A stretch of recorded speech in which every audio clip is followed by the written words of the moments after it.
the Mop the Hoople version. That's the one Paul preferred.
Did you hear I went out?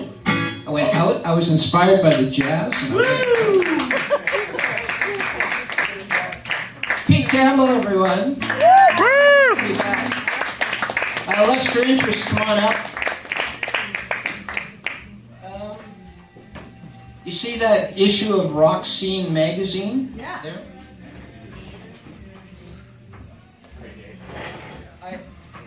I bought this.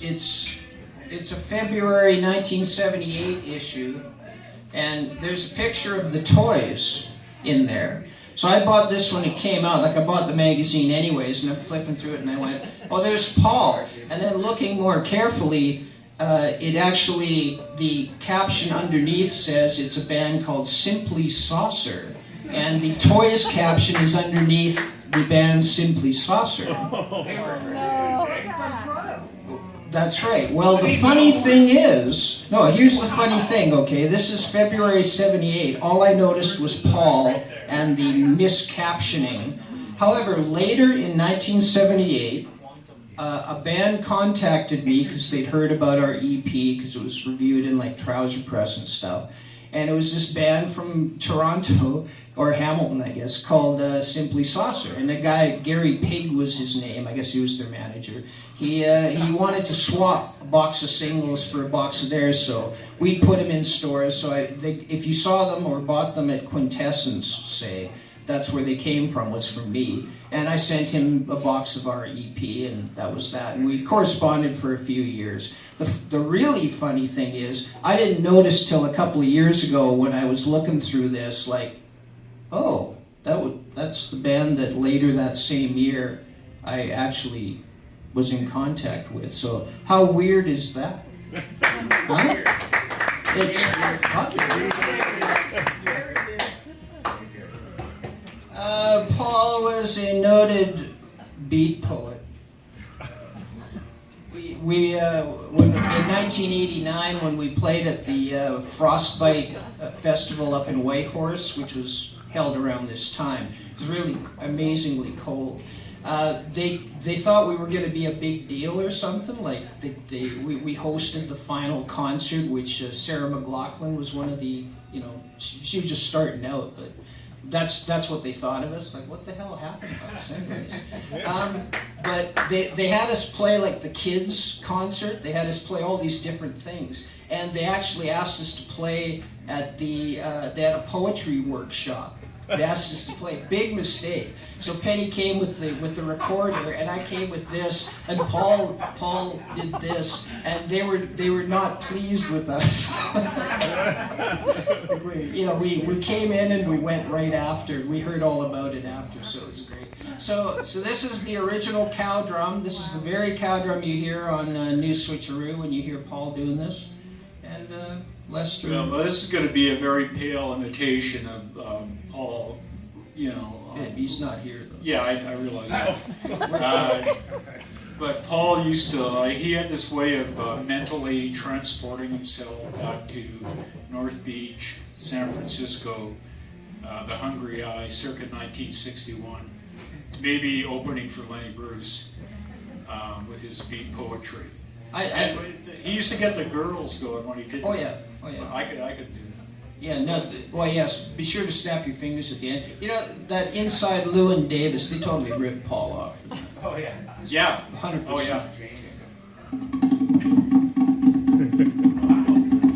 yeah. Stella, I can see you now. Your pale, introspective countenance rising out of the din and shuffle of old Negroes. Man, those cats could play. They really had it. And we'd stay up all night smoking Paragonics till the nicotine bled down our fingers, devouring Kerouac by candlelight, doing our goddamn level best to dig everything.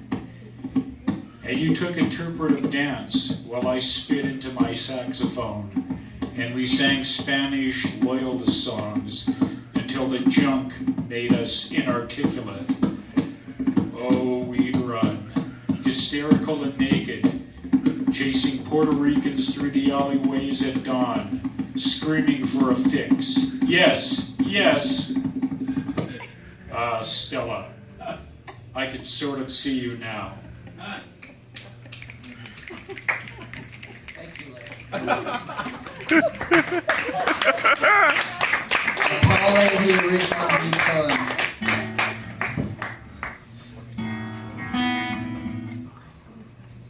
In 1997, Paul and I did a few shows out at the then new Chapters bookstore in Langley, where I was doing the magazine department.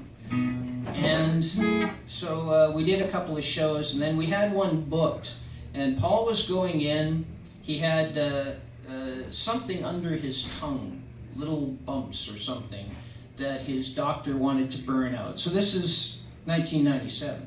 And it wasn't, they weren't calling it anything, they were calling it just lesions, non-anything, no big deal. So, what are you doing over there? You can come in. I won't comment. What? Oh, you can't. Oh, we'll get it. We'll get a drink then. I'll wait. No, I'll wait. Wait, go. I'll say nothing. Go. Go get your drink. Go. Go. Hurry up. Okay, now I'm gonna carry on with the story. No, I'm just gonna wait. Yeah, right on. Because, you know, it's the fair thing to do. Fishing Jim. That guy, huh? Fishing Jim. Fishing Jim's the, you know, there's no music scene in Vancouver except for Fishing Jim. Fishing Jim is the music scene in Vancouver, but don't tell him I said that. Tell him I was silent the whole time and didn't mention him. But then he'll know you're lying. And you never lie to Fishing Jim. Never. Anyways, I never used to use these, but I got this free with the magazine. It's true, so now I use it. It was Campbell Monthly. Come on. Woo! Yeah.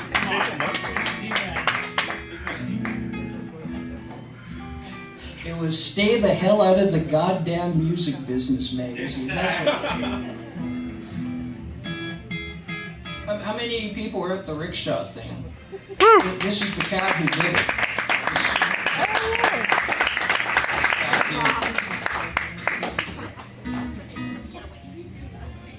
You're not Fishing Jim. Who's Fishing Jim?